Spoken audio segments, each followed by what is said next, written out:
Yeah, definitely. That's why I got into a harp, because it's laid out like a piano, or like, you know, depending on how you tune it, but it's not, you know, it's like just strings are just laid out in order, as I feel like guitar is like, I'm just like, my mind is all over the place trying to figure it out. When did you start playing the harp? So I started one of the previous owners, one of the original owners of Taos Herb, her name's Julie, she's a harpist. Wow. And so I took just like a couple of lessons with her. Yeah. And a couple of years ago, like, buying the business and having a son, like I'm not playing as consistently as I'd like to, but I'd love to incorporate it with my electronic music more. I had a recorded piece of harp that I made and incorporated it into my music, and I really liked it. I just need to like go more into it. The harp is such a beautiful. It really is. And yeah, and I love, like, you know, of course I'm like such a nerd and a weeb, like I love elven things. Yeah. And I feel like, I don't know, in my head canon, elves are like Celtic. Oh my gosh. There's like such a melding point there. There's a whole lore in the part of New Jersey where we grew up with like Appalachian Trail. That's where she is. On the hi, Comfy on the podcast. Hi. I love that. Yeah. So I mean, yeah. I just feel like making electronic elven music with the organic acoustic harp is like, and then of course I have a pickup for my harp so I can plug it in and like affect it. Yeah, it's cool. It's just fun. And then yeah, since it's laid out like a piano, which I'm more familiar with, than a guitar. Yeah. It's just a little bit more intuitive to me and easier for me to play and feel good about playing. So much of music, you know, is, are you having fun and does it feel good? I'm not trying to say like you shouldn't practice at something. It's easier when it just comes naturally. Right, or when it feels good. I feel like definitely I continued along with guitar for a while because I was like, ooh, I like this, you know, with it through a pedal and stuff. I was like, okay, this pedal like kind of covers up my mistakes a little bit, and you know, if I have this big long shimmer delay, you know, then it sounds kind of nice, and you know, could sing songs with it and stuff like that. But I don't know, I think I got to a couple of chords that I could not do, and I was like, I'm done. Comfy is a phenomenal piano player. Hi. Nice. Yeah. But she had a grand piano in her like little vintage shop at one point. And it was really cool. Just like all of a sudden she'd go over and start playing. Yeah, people who are actually good at instruments amaze me. I love watching them. Have you ever seen Robert Quijano play? Oh my god. Isn't he just like incredible? There's so many incredible musicians. Yeah, he's so good. And he's like an educator. He's such a good person. I love him and his little family. His partner is also a musician.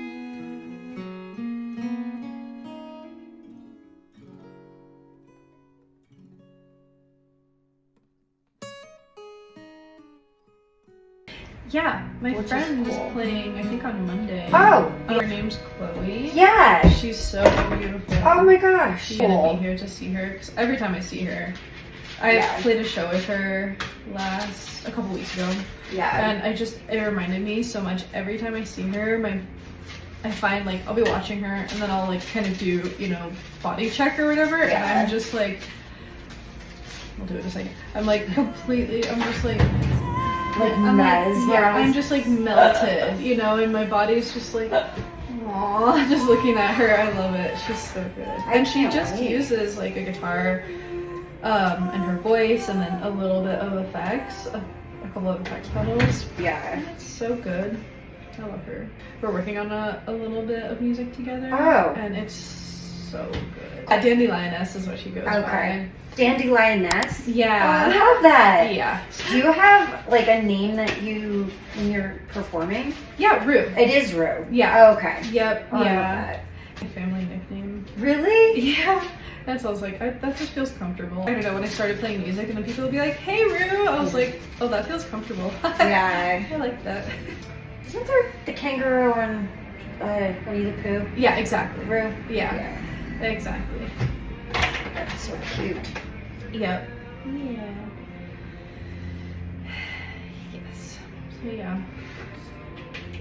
I also, like, for this workshop that we're talking about with Liz, Yeah. I always struggle because, like, I feel like creatively I'm so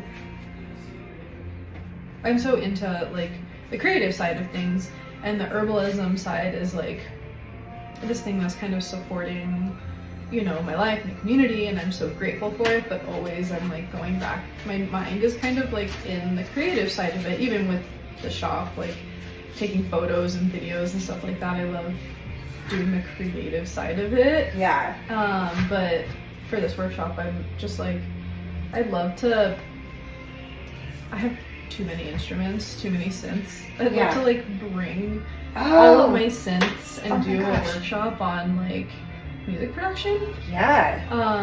And just like the basics of it, and like if you're interested in it, like how you can do it, and like here's some instruments also to like play around with. Cool. And see how you like. Yeah. Which I don't know if, you know, necessarily fits in with this particular one. Music therapy. That's why I got it. Yeah. That's why I got into synthesis is I saw this, there's this a MIDI board, which is like a keyboard that just sends note signals. It doesn't make sound itself, but you connect it to, well, that I got, you connect to an app on your phone. Right. But the keyboard is like squishy, and it has what's called MPE, multi-polyphonic expression. Mm-hmm. And so when you're like, how hard you push down will change the sound. If you like wobble from left to right, it'll kind of like, it sounds like when it'll note bend, basically, like when you're going like this on the guitar with the string, like it'll bend the notes. If you go like up and down, it'll modulate it in certain ways. And it's literally squishy for those reasons, so that you can like completely tune how you want it. You can like customize and modulate with just your fingers. Oh my gosh. And it like squishy is such a great. Yeah. I saw people playing it and I was like, I need that just for therapy. And like, because you can, like, as you're pressing it, it changes and morphs the sound. And the app that it comes with, they're really known for like cinematic type stuff. And so the sounds are just like, depending on the sounds that you choose, but a lot of them can be like, so very cinematic and just like feeling driven, I feel like. And so I would just be sitting there just like touching, you know, and squishing around, and it was so therapeutic. And that's the piece of gear that like launched me into making electronic music. So if you want, why don't you could do like a guided meditation through the sound too. Like a 5-minute, it doesn't have to be long, right? Yeah. Where you just like shut your eyes and like think of a color, or that's how I meditate. But like whatever it is that like you know, maybe give them a couple prompts. Yeah. It doesn't have to be anything like woo woo, you know? Like you have to really talk them through a sequence, and just have a sound bath. Yeah. With that could be an idea too. Yeah, I'd love to do that. It'd be a lot of fun. There's a lot of sound therapy in Taos, and I want to get into more of it, but yeah, I've definitely done a lot of shows where we're like, so you might want to lay down and just like, especially if you have a sub, then like laying down on the ground so you can like really feel it. The vibration? Cool. And just kind of like go on this journey. I love those types of sets. When I saw your like social media when you first like sort of popped up, I felt like just such a good feeling from you. And then now I'm like, it's so cool. I feel like you're just so like I'm talking about, like involved in the community, and I love what you're doing with people here. Thank you. I think it's so important, and we need people like you. Thank you. Yeah. I think that's also sometimes like where I could get like emotional. I needed to hear that today, Chelsea, because like sometimes other things like you're like, okay, outside of that don't always go exactly the way that you want them to. And that was sort of what I feel like, that's when the universe humbles me, because I'm like, wow, everything's going so well. And I thank you for your feedback, because I know it doesn't seem like this makes any sense, but just trust me. So when I was in Philly, it wasn't like I wasn't doing anything, I was just working. But I maybe did one class, but I wasn't involved. I did a fundraiser for, like I told you, for the Start Healing Together. Because when I was in New York, I think I raised over 10 grand one time for the Leukemia Foundation through like a community fundraiser at the salon. I had like drag queens, like it was so fun. People donated skateboards and jewelry and Apple, and like it was wild, right? And I always said, as a hairdresser, I'm in the immediate contact of the community. I am with you very closely, right? And I basically a therapist for a lot of people. And I hear the stories, right? So like, and then I know I don't really listen to news, but I get a lot of my info that way. Obviously on the radio, but so he's never witnessed my ability to make that connection happen. And my goal in life, seriously, I was called here for a higher purpose, and I've been given like different platforms to do that. And for me, it's like, as long as I can pay my bills and I have a roof over my head, I'll do anything. As long as I'm healthy and I have a mind, I'll create it. And when people receive it and see that there's a purpose for doing things that are altruistic, so that we as humans can keep moving forward, right? If we're living in a time that's really fucked up and the energy is really toxic, we need to keep pulling together in a more positive way. Definitely. I mean, we've become, and it's definitely recognized, like, so individualistic. And so just every man for himself. And that's why I left Southern California. It just felt like there was, even among my friends, like there was no real community. I had like one friend. Of course you have to choose the right people too. There's still a little bit of a little bit of that individualism is in Taos, but I feel like it's not like the norm.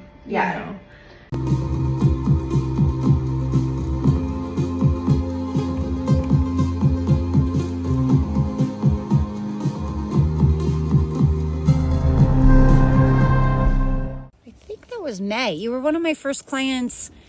In the salon, and it was really cool to get to know you. I think I had a consultation at your house, and then I realized, wow, you've been with this company that when I was here in 99, it's been here for I don't want to say 40 years. 44 years. 44 years. And it's Taos Herb Company.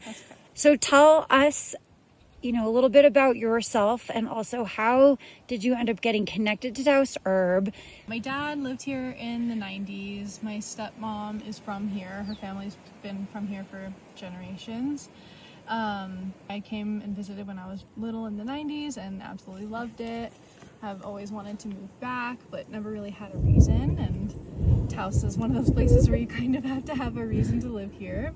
It feels like. Where were you right before you came back I was in Orange County. I went to school and worked in California as an organic chemist in the field of water quality. So I was doing that, and then I came up here. Rewind a second. So you went to school for So I have a degree in environmental science. environmental science. Worked in the field of water quality as an organic chemist. Wow. Yeah. And so what kind of things would you do? Yeah, I mean, it can entail a lot of things. I worked in a lab where people would send us water samples, and so I worked in the general chemistry lab, organic chemistry lab, and the metals chemistry lab. So I would look for different, qualities of water, and the main part of the organic chemistry that I was doing was basically looking to see how many legacy chemicals were in it, like DDT, PCBs, phthalates, things like that, fire retardants, stuff like that. Looking for legacy chemicals that are still in our environment from a long time ago. Yeah, so even in the soil with the water and... Yeah, we would get soil samples, water samples, as well as even bird egg samples. Wow. And fish samples. So to kind of see where it was still in the environment. What sort of aligned you with Taos Herb, and are you still working in the chemistry realm? So I didn't move up here because of Taos Herb. I actually was just looking for a job, and there was a listing on Craigslist and for the retail position. And so I just applied for the retail position and kind of got on my Taos Herb journey from there. I wouldn't say I'm in the chemistry field in the same capacity as I was before. I now use my lab experience and also field experience that I make our products at Taos Herb. And so when I'm making the shampoo and making different, like our arnica oil, our arnica extracts, I'm definitely using like that knowledge from before and applying it. Or if I'm formulating a new product, something like that, that knowledge really and that experience really comes in handy. So you're batching individually yourself. Mm-hmm. You're coming up with the actual formulation for the shampoos and the conditioners? Yeah, I do have a lot of help from Rob, the previous owner, in actually doing a lot of the bench work because I have a 1-year-old. I really am honored to be able to be a part of this thing where, people come for help. And, it's not like a normal retail space where you're going for gifts or for fun. I mean, sometimes we are because we have gifts and we do have fun things, but many people are coming for help. And to be able to answer that help or to be there for people like that in that capacity is a really beautiful thing. And yeah, it doesn't feel just like any other job. We're seeing real impact and seeing people come in and say that they're in so much pain for a certain reason. And we even work really well with like Taos Whole Health. They'll recommend products that we have, and of course, we never step outside our bounds and try and give medical advice. So we say, you go there, and they'll say come to Taos Herb. And so yeah, to see people come in with something that's hurting and then we recommend a product and they come back and say that really helped, and to buy another one or to keep going with it, that I think it really makes it all kind of come into picture. You see this beautiful plant growing out in nature and you get to harvest it and be so close with it and to be so intimate with it all the way through, and then really like to imbue intentions of healing and warmth and love into these products. And I hope that people can feel that when they're using it, just because I think that helps a lot. The alchemy of, you see the plant, it's out there, it's this beautiful thing that turns into so many, and look at how you took something that wasn't in existence and created something else out of it into the lotion. Yeah. Are there other herbs that can go into lotion too that would be medicinal? Yeah, another lotion that is really great, or herb that's really great to put into a lotion would be something like calendula.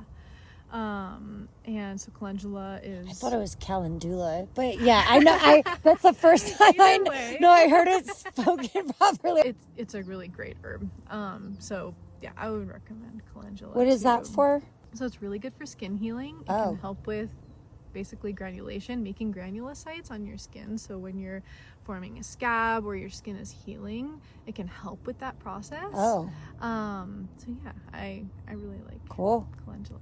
Are you currently working on a new product that hasn't been released? Or are you still in the realm of the shampoos and the conditioners? Definitely still in the realm of shampoo and conditioner. We have reformulated them. We're gonna start working on our new batches soon. And these are color safe too? These ones are going to be color safe. Cool. Sulfate free. I can't wait to... Yes, and this is the first time that I'm talking about the new formulation publicly, FYI. Oh my God! Yeah, so nobody really knows about it yet except for us. Yeah. So yeah. That's so exciting. Yeah, it'll still be Yerba hair care. Okay. And that is this line. Yep. A little bit of relabeling.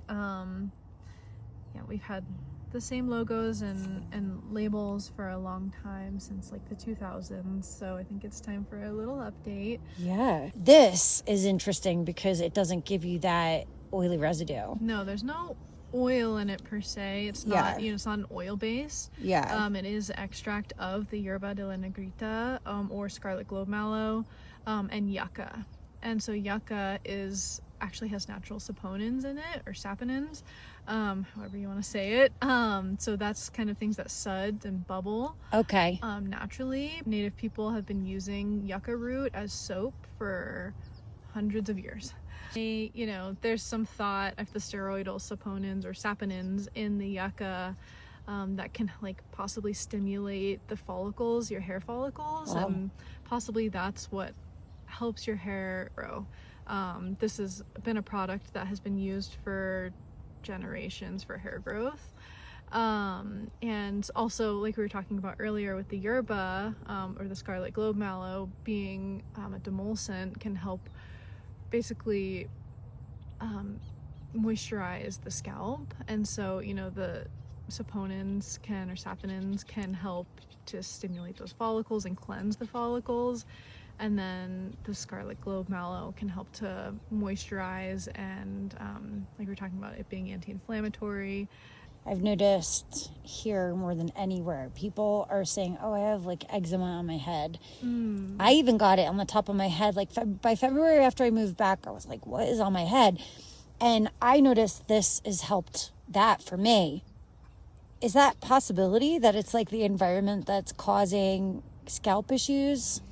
I mean, everybody's scalp is going to respond differently to the air, dryness, but we have really hard water in Taos. If you're on city water, even if you're getting from the well, it's really hard water. And so that, I'm sure, as you know, as a hairdresser, hairstylist, that's not good for your hair. Or your skin, really. Right. Yeah. And so I could see people having a hard time with that. And like you're saying, all of the fluctuations and humidity and temperature, it might, we also are very high up. We're 7,000 feet in Taos. And so we have a higher UV index, it's easier to get sunburned.